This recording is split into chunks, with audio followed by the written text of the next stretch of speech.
कोळीची हे कुलदेवी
संकटी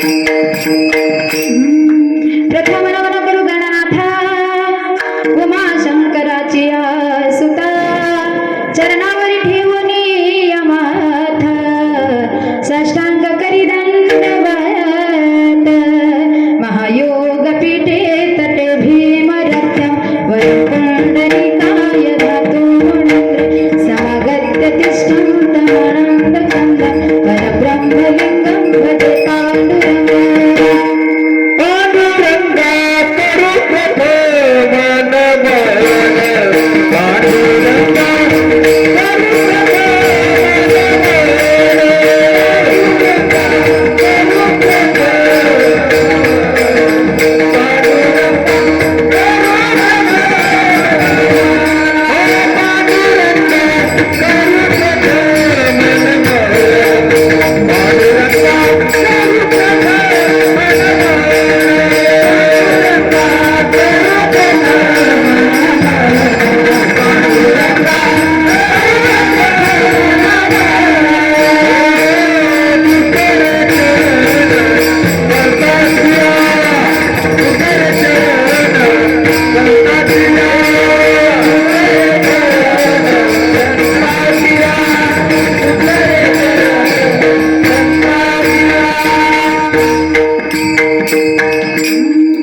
पांडुरंगा गुरु प्रथम नमन दुसरी चरण संतांची त्यांच्या कृपादाने कथेचा विस्तारू बाबाजी सद्गुरु दास तुका कलवज्ञ जीवोधरार्थावतारम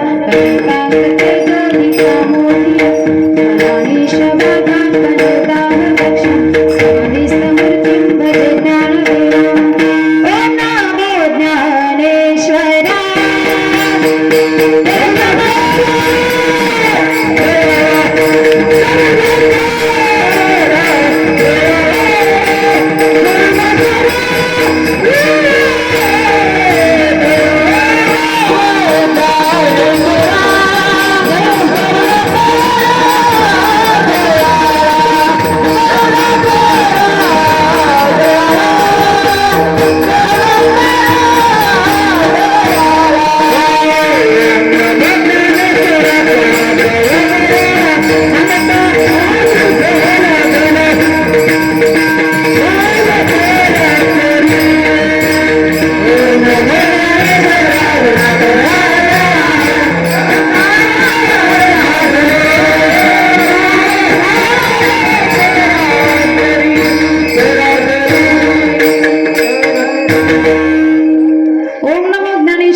उगविलो संकटे.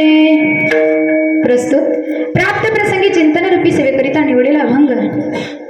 महान भगवत भक्त विश्ववंदे विश्वभूषण जे जगताचे गुरु वैराग्याचे महामेरू छत्रपती शिवाजी महाराजांचे आद्यगुरु असणारे नवे नवे या वारकरी संप्रदायाच्या कळसस्थानी शोभून दिसणारे ज्यांनी पंचम वेद निर्माण केला असे असणारे देहू निवासी श्रीमंत श्री जगद्गुरु तुकोबाराय यांचा चार चरणाचा सर्वांच्या परिचयात असलेला व आपल्या कुळाची कुळदेवी कोण आहे ही माहित करून देणारा अभंग. विठाला विठाला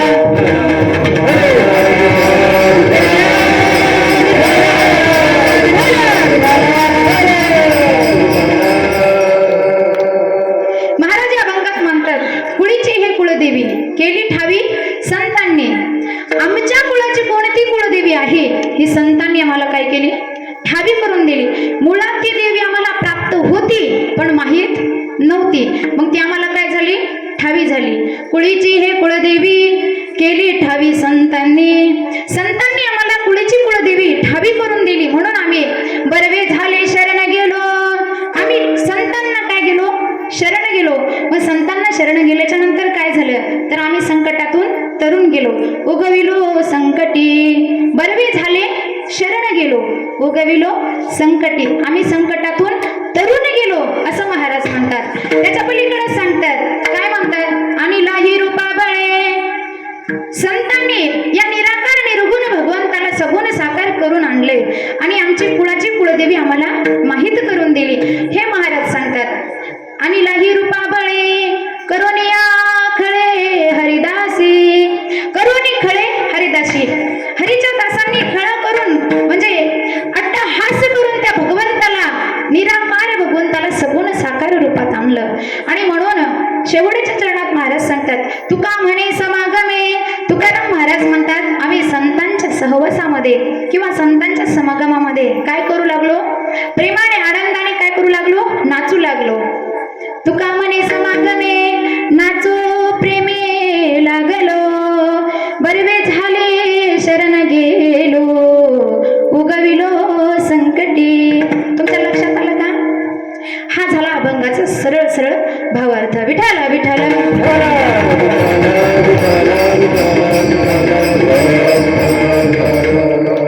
दुर्गादेवीच्या चरणी फुल वाहते वाकून.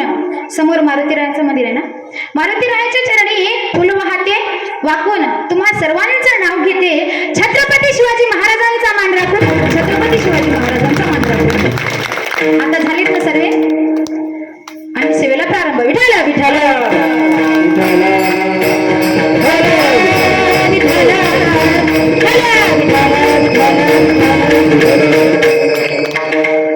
अभंग हा जगद्गुरु तुकोबारायांचा आहे आणि जगद्गुरु तुकोबाराय तुम्हा आम्हाला काय सांगतात, आपल्या कुळाची कुळदेवी कोण आहे हे सांगतात. पण सांगणारा व्यक्ती अधिकारी असावा लागतो, बरोबर का नाही. सांगणारा व्यक्ती का कोण पाहिजे, अधिकारी असावा लागतो. आता पाहायला जर गेलं तर विश्वाच्या पाठीवरती महाराज 3 जगद्गुरु झालेले आहेत. विश्वाच्या पाठीवरती 3 जगद्गुरु झालेले आहेत. त्याच्यातील सुरुवातीचे जगद्गुरु कोण आहेत तर भगवान श्रीकृष्ण आहेत. हे सर्वात पहिली जगद्गुरु आहेत.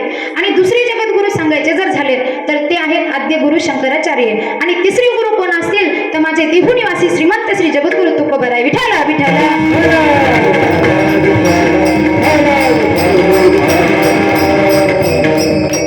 जगद्गुरु तुकोबाराय स्वतः भगवंताचं नामस्मरण करतात.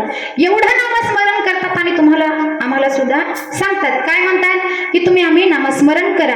बरं, नामस्मरण करा सांगणारा व्यक्ती अनुभवी लागतो, कारण त्यांनी स्वतः जर अनुभव घेतला असेल तरच त्याला दुसऱ्याला सांगावं. नाहीतर आपण कोरडे पाषाण, बरोबर आहे का, दुसऱ्या सांगे ब्रह्मज्ञान आणि आपण स्वतः काय कोरडे पाषाण, तसं जमत नाही. जगद्गुरु तुकोबारायांच्या जीवनामध्ये स्वतः नामस्मरण एवढे करीत होते की जगद्गुरु तुकोबारायांनी स्वतः सांगावं की काय, शिंक जांभळी खोकला इतुकाच वेळ वाया गेला. त्यांच्या जीवनामधला फक्त एवढाच वेळ वाया गेला, किती, शिंक जांभळी आणि खोकला. आणि आपल्या जीवनामधलं जर पाहायला गेलं तर आपलं कसं असतं, फक्त शिंक जांभळी आणि खोकला आला कीच रामकृष्ण हरी, आपलं असं असतं. आणि जगद्गुरु तुकोबारायांचं तसं आहे. मग एवढा फरक आहे. आणि त्या संतांच्या जीवनामध्ये एवढं नामस्मरण ते स्वतः करत होते की त्यांच्या जीवनामध्ये नामाचा ओघ वाहत होता. जगद्गुरु तुकोबाराय एवढे अधिकारी संत होते की जगद्गुरु तुकोबाराय स्वतः सांगायचे की जगा काळ खाय आम्ही माथा दिला पाय. जगाला काळ खाते त्या काळाच्या डोक्यावरती पाय देऊ सदैव वैकुंठ गमन करणारे माझे जगद्गुरु तुकोबाराय. ते जगद्गुरु तुकोबाराय आणि त्यांनी स्वतः जीवनामध्ये एवढं नामस्मरण केलं की आपण सर्वजण ज्या काळाला घाबरतो, आम्ही घाबरतो ना, ज्या काळाचं नाव काढले की तुम्हाला आम्हाला घाम सुटतो की नाही, पण त्या काळाच्या समोर माझ्या जगद्गुरु तुकोबारायांचं नाव जरी घेतलं तर त्या काळाला घाम सुटतो. एवढा अधिकार आहे. तुकाराम तुकाराम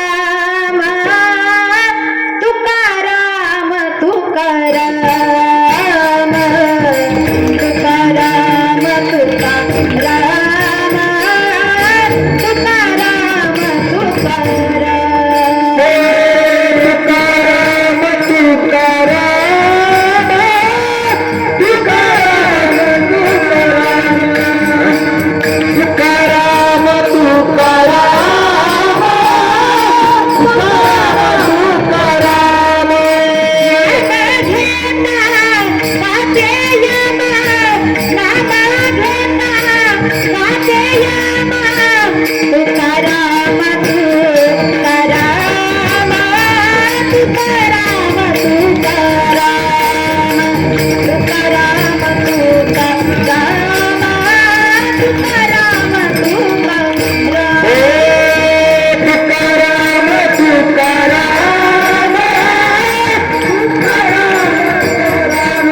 एवढे जगद्गुरु तुकोबाराय अधिकारी होते. त्यांच्या जीवनामध्ये किती नामस्मरण केलं त्यांनी.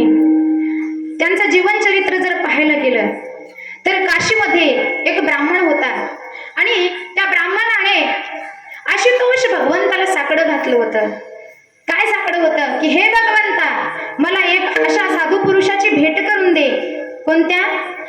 की त्या ज्याला परमार्थाचं ज्ञान असावं, आध्यात्मिकाचे प्रश्न मी त्याला विचारावे, अशा साधू पुरुषाची मला काय कर, भेट घडून दे. ब्राह्मणाने भगवंताला साकडं घातलं आणि भगवंताने सांगितलं, तुला खरंच आध्यात्मिकाचे जर प्रश्न काही विचारायचेच असतील तर तू काय कर, देहू गावामध्ये जा. तिथं तुकाराम नावाचे संत आहेत. त्या संतांना काय कर, आध्यात्मिकाविषयी प्रश्न विचार आणि तो काय करेल, तुझ्या प्रश्नाचे उत्तर दे. कोणी सांगितलं? भगवंताने सांगितलं त्या ब्राह्मणाला. तेव्हा ब्राह्मणाने विचार केला, भगवंताने सांगितलंय तर खरंच असावं, चला जाऊ आपण. तेव्हा मजल तर मजल करत देहू निवासी देहू ठिकाणी पोहोचले. देहू गावाला आले आणि देहू गावाला आल्याच्या नंतर विचारू लागले की तुकाराम महाराजांचं घर कोणतं आहे. तेव्हा लोकांनी सांगितलं की त्या थोडं पलीकडे जा, तिकडे आहे तुकाराम महाराजांचं घर. आता माहित नसल्यावर विचारित यावं लागतं, जसं आम्ही आज आलो विचारित बरोबर आहे का? माहित नसल्यावर विचारित यावं लागतं महाराज. मग तसं तुकाराम महाराजांचं घर कोणतं आहे हे विचारित कोण येऊ लागला? ब्राह्मण विचारित येऊ लागला. पण त्याच्या दृष्टीचे कसं दृश्य पडलं की ते दृश्य पाहून त्याला वेगळंच वाटू लागलं. काय वाटू लागलं? पण त्याला वाटलं जाऊ द्या, परक्याच्या गावात आलो, दुसऱ्याच्या गावात आलो, बोलायला काही नको, नाही तर फजित होती दुसऱ्याच्या गावात गेल्यावर. बरोबर आहे का नाही? दुसऱ्याच्या गावात जाऊन शहाणपणा करता येत नसतो महाराज, बरोबर आहे का नाही? म्हणून दुसऱ्याच्या गावात गेल्यावर काही बोलता येत नाही. त्याने प्रश्न त्याला पडला होता, पण तरी सुद्धा तो शांत बसला आणि निघाला. तिथून तुकाराम महाराजाच्या घरी आला. तुकाराम महाराजांच्या घरी आल्यावर त्यांच्या पत्नीला विचारलं, तुकाराम महाराज आहेत काय? तेव्हा पत्नीनं सांगितलं, महाराज घरी नाही आहेत, आता येतीलच, तुम्ही बसा. घरी बसलं आणि घरी बसले आणि तितक्यात तुकाराम महाराज आले. तुकाराम महाराज आल्याच्या नंतर त्यांनी बघितलं की रस्त्याने येताना त्यांच्या दृष्टीस एक दृश्य पडलं होतं. काय पडलं होतं की कोणीतरी घाणेरड्या जागेवरती भजन करतोय आणि तो भजन करणारा व्यक्ती कोण होता? हाच होता, ज्यांच्याकडे आध्यात्मिकाचे प्रश्न विचारण्यासाठी ब्राह्मण आला होता. विठ्ठल विठ्ठल. आपण ज्याला आध्यात्मिकाचे प्रश्न विचारायलो त्या व्यक्तीला भगवंताचं नामस्मरण कुठं करावं हे सुद्धा कळत नाही. भगवंताचं नाम एवढं पवित्र आहे, एवढं मंगल आहे आणि ते पवित्र नाम घाणेरड्या जागेवरती हा व्यक्ती घेतोय आणि ह्या व्यक्तीला आध्यात्मिकाचं ज्ञान असावं, पण तरी सुद्धा तेव्हा त्या ब्राह्मणाला प्रश्न पडला, आपण ज्या व्यक्तीला आध्यात्मिकाचे प्रश्न विचारायला आलो आणि त्या व्यक्तीला ज्ञान नाही कशाचं, की भगवंताचं नामस्मरण कुठं करावं, तरी सुद्धा तो ब्राह्मण शांत बसला का, तर त्याला प्रश्न विचारायचे होते, त्याला आध्यात्मिकाविषयी जे काही प्रश्न पडले होते ते प्रश्न विचारून घ्यायचे होते, त्यामुळे तो शांत बसला. आणि महाराजांनी विचारलं, तुमच्या येण्याचं कारण कसं काय आलात तुम्ही, तेव्हा त्यांनी सांगितलंय, मला तुमच्याकडे काम आहे, काहीतरी प्रश्न विचारायचे. तुकाराम महाराज म्हणले, तुमचे जे काही प्रश्न असतील आपण नंतर पाहू, का तर तुम्ही खूप दुरून आलात, तर काय करा, तुम्ही आराम करा थोडा वेळ आणि नंतर तुमचे प्रश्न आपण जे काही आहेत ते पाहू. तेव्हा जेवण वगैरे आटोपले आणि शांतपणे आराम करायला दोघंही पडले. सुसुप्तीमध्ये ते काय करू लागले, तुकाराम महाराज सुद्धा जवळ बसले, झोपले होते आणि ब्राह्मण सुद्धा जवळच झोपला होता. दोघेही जवळ असताना त्या ब्राह्मणाच्या कानावरती भगवंताच्या नामाचा जयघोष पडला, विठाला विठाला विठाला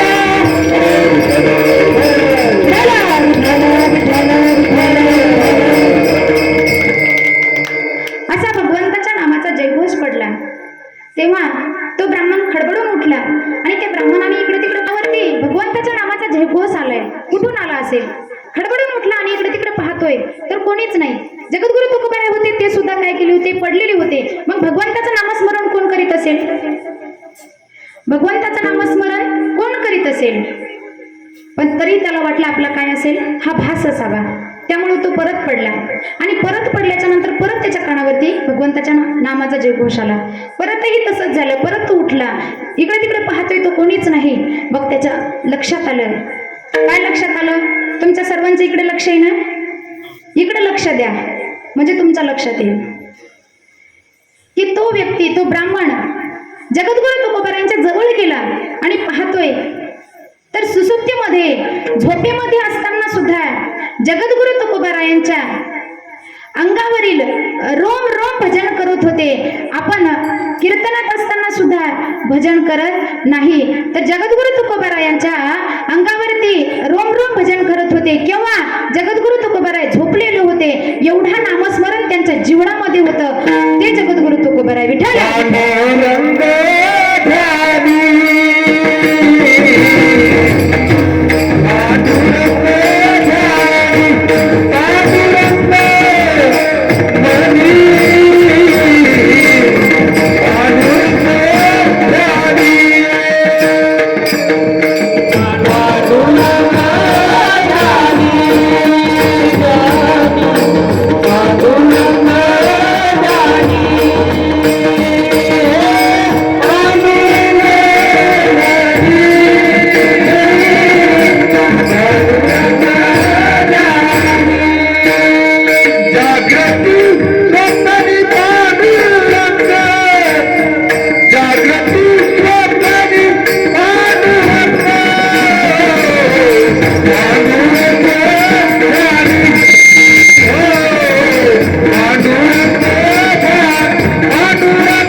एवढं पांडुरंगाचं नामस्मरण, म्हणजे जागृतीमध्ये तर नामस्मरण करतच होते, पण झोपेमध्ये सुद्धा ते नामस्मरण भगवंताचं करीत होते. मग त्या ब्राह्मणाला त्याचे प्रश्न तर सुटलेच. त्याचा प्रश्न होता ना महाराज, की घाणेरड्या जागेवरती भगवंताचं नामस्मरण करत होते, त्या प्रश्नाचं सुद्धा उत्तर त्याच्या लक्षात आलं.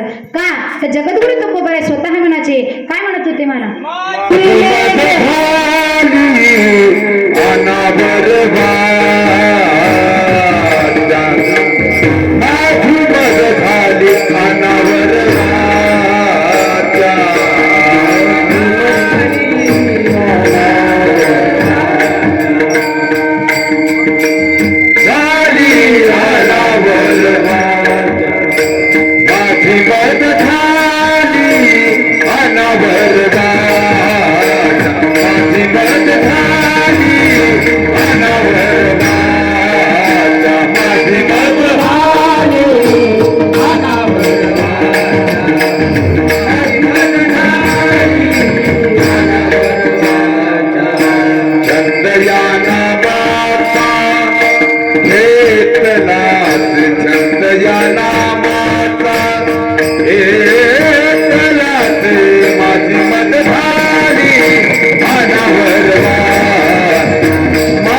कुळाची आहे आणि त्या संतांनी आपल्याला कुळाची कुळदेवी माहीत करून दिली. महाराज म्हणतात बरवे झालो आम्ही का संतांच्या संगतीत गेलो आणि संतांनी काय केली आम्हाला त्या कुळाची कुळदेवी माहीत करून दिली. मग ही जगदंबा ही भवानी कशी प्रकट झाली तर छोटीशी कथा येते महाराज. देवी भागवतामध्ये कथा आहे की एक दनू नावाचा राक्षस होता आणि त्या दनू नावाच्या राक्षसाला 2 पुत्र जन्माला आले. तर ते 2 पुत्र कोण रंभ आणि करंभ हे 2 दैत्य जन्माला आले आणि ते दैत्य जन्माला आल्याच्या नंतर ते काय करू लागले घोर तपश्चर्या करू लागले. एक रंभ नावाचा झाडाखाली तपश्चर्या करायला बसला आणि करंभ नावाचा राक्षस पाण्यामध्ये तपश्चर्या करू लागला. आणि पाण्यामध्ये तपश्चर्या करणं सोपं असते का महाराज? नाही. पाण्यामध्ये तपश्चर्या करणं खूप कठीण असते. मग पाण्यामध्ये तपश्चर्या करत असताना इंद्राला प्रश्न पडला की इंद्रदेवताला वाटू लागलं की हा एवढी कठोर तपश्चर्या करतोय म्हणजे माझं पद प्राप्त करून घेण्यासाठीच नक्की करीत असावं. विठ्ठल विठ्ठल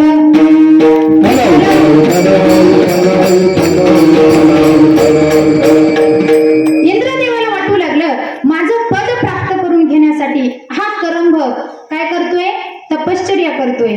त्यामुळं इंद्रदेवानं मगरीचं रूप धारण केलं आणि पाण्यामध्ये प्रवेश केला आणि करंभ नावाच्या त्या दैत्याचा वध केला, त्याला मारून टाकलं. मग नंतर रंभ नावाच्या राक्षसाला वाटू लागलं की माझा भाऊ मारला गेलाय, आता मी तपश्चर्या करून काय करू.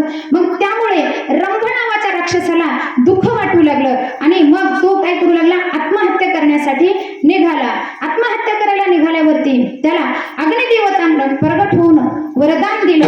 अग्निदेवता सांगू लागले बाबा तू सुद्धा तपश्चर्या केलीस आणि आत्महत्या का करतोयस. तेव्हा अग्निदेवतांनी त्याला वरदान दिलं काय तर तुझ्या दृष्टीस एक सुंदर स्त्री पडेल आणि त्या स्त्री सोबत तुला विवाह करायचा आहे आणि त्या स्त्री पासून तुला काय होईल एक पुत्र जन्माला येईल. तो पुत्र या त्रैलोक्याचा राजा होईल असं अग्निदेवताने वरदान दिलं होतं. मग रंभ नावाच्या राक्षसाला वाटू लागलं मला अग्निदेवाने वरदान दिलंय तर मग आता मी आत्महत्या कशाला करू. त्यामुळे रंभाने आता आत्महत्या करायचा विचार बदलला आणि परत निघाला तपश्चर्या करायला. तपश्चर्या करून त्याने डोळे उघडले आणि डोळे उघडून त्याच्या दृष्टीस एक सुंदर स्त्री पडली. ती स्त्री नव्हती, ती काय होती सुंदर एक म्हैस होती. सुंदर म्हैस होती. मग तो दैत्य होता. दैत्य तपश्चर्या करून त्या तपाच्या बळावरती त्याने काय केलं रेड्याचं रूप धारण केलं आणि त्या म्हशी सोबत विवाह करून संसार करू लागला. विठ्ठल विठ्ठल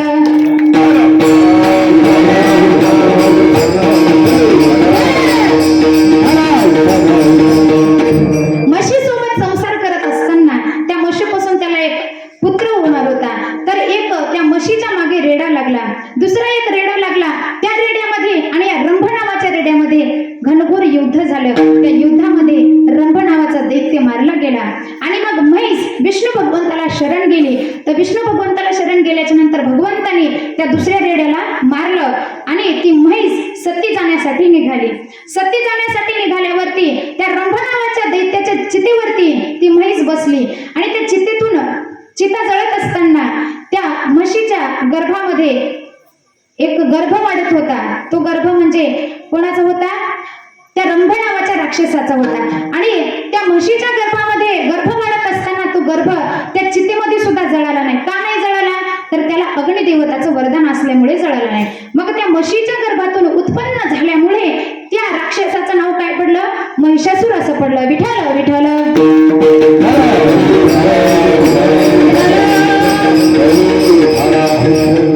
मग त्या महिषासुराचं नाव पडलं कशामुळे म्हशीच्या पोटातून उत्पन्न झाल्यामुळे. मग तो महिषासूर परत तपश्चर्या करायला लागला. तपश्चर्या करून त्याने ब्रह्मदेवाला प्रसन्न करून घेतलं आणि ब्रह्मदेवाकडून वरदान प्राप्त करून घेतलं. काय वरदान प्राप्त करून घेतलं की मला अमर करा. ब्रह्मदेव म्हणाले बाबा मी तुला अमर करू शकत नाही, तू दुसरं वरदान माग. तेव्हा त्याने दुसरं वरदान काय मागितलं तर मला मानवापासून दानवापासून कोणाही पासून देवापासून कोणाही पासून मला मरण नकोय. कोणापासून मरण मागितलं एका स्त्रीपासून. तो का स्त्रीला आपला समजत होता. स्त्री त्याला वाटत होतं स्त्री काहीच करू शकत नाही. पण कबीर महाराज काय म्हणतात नारी निंदा मत करो यारो नारी रतन इसे नारी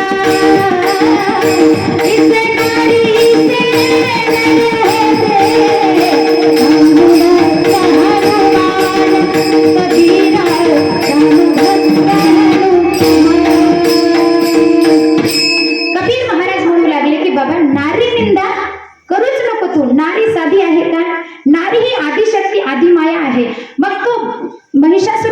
दैत्य स्त्रीपासून मरण मागितल्या कारणाने तो त्याला वाटू लागला आता मला स्त्री मारू शकणार नाही. मग सगळीकडे तो काय करू लागला, हाहाकार करू लागला, सगळ्यांना त्रास देऊ लागला.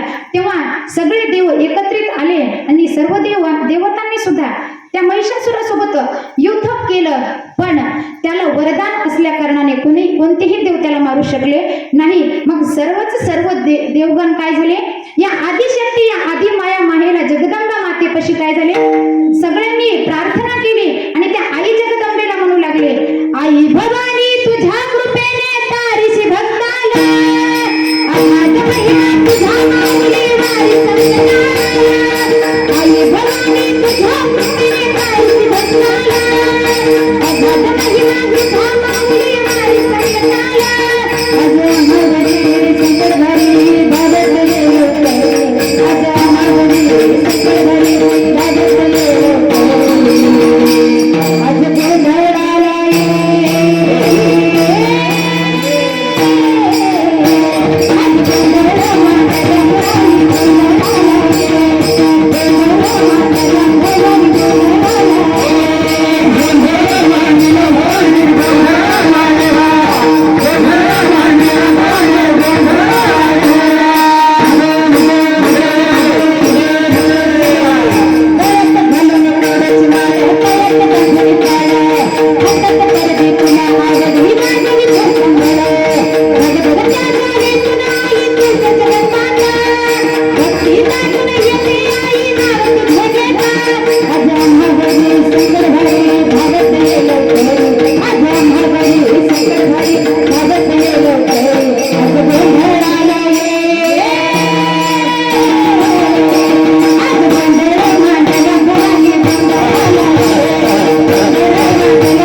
जगदंबा मातेची प्रार्थना करू लागले, तिला विनवणी करू लागले.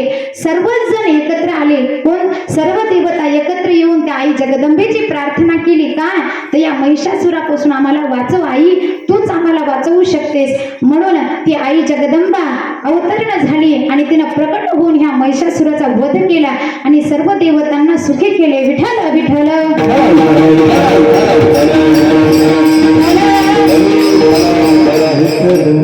मग हीच जगदंबा प्रकट झाली आणि संतांनी या देवीला कसं आणले, अभंगाचं तिसरं चरण.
संतांनी निर्गुण निराकार भगवंताला साकार करून आणलं.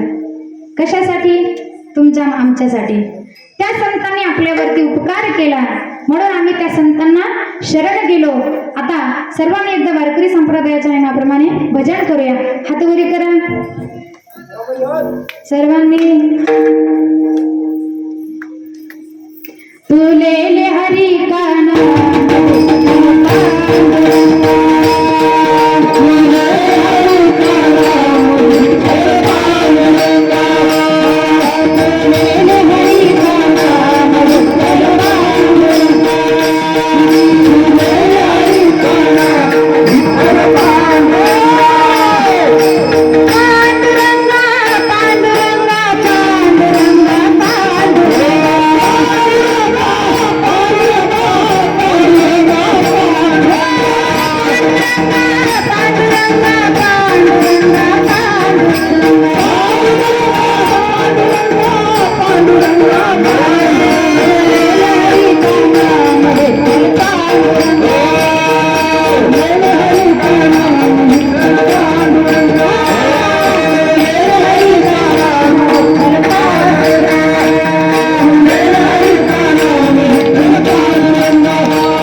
आश्रमात या कधी येशील, आश्रमात या कधी येशील, ही माझी भावना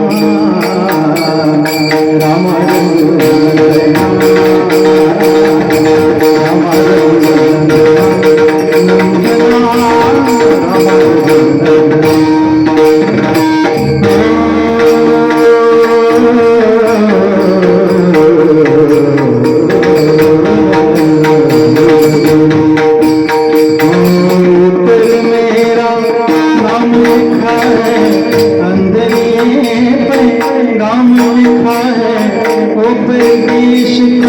जाने वाले लौट के फिर आने वाले सात समंदर पार गया तू हमको जिंदा मार गया तू खून के रिश्ते तोड़ गया तू आँख में आंसू छोड़ गया तू खाते हैं हम पीते हैं बहुत ज्यादा हम रोते हैं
महाराज म्हणतात की अभंगातून काय सांगितलंय, फक्त आपल्याला आपल्या कुळाची कुळदेवी कोण आहे आणि कुळदेवी कोण आहे ही सांगितली आणि कोणी सांगितली, आणि आपण त्या संतांना बरवी झालो, शरण गेलो आणि आम्ही काय झालं, त्या संतांच्या सहवासामध्ये काय करू लागलो, प्रेमाने नाचू लागलो, असा अभंगाचा भावार्थ आहे.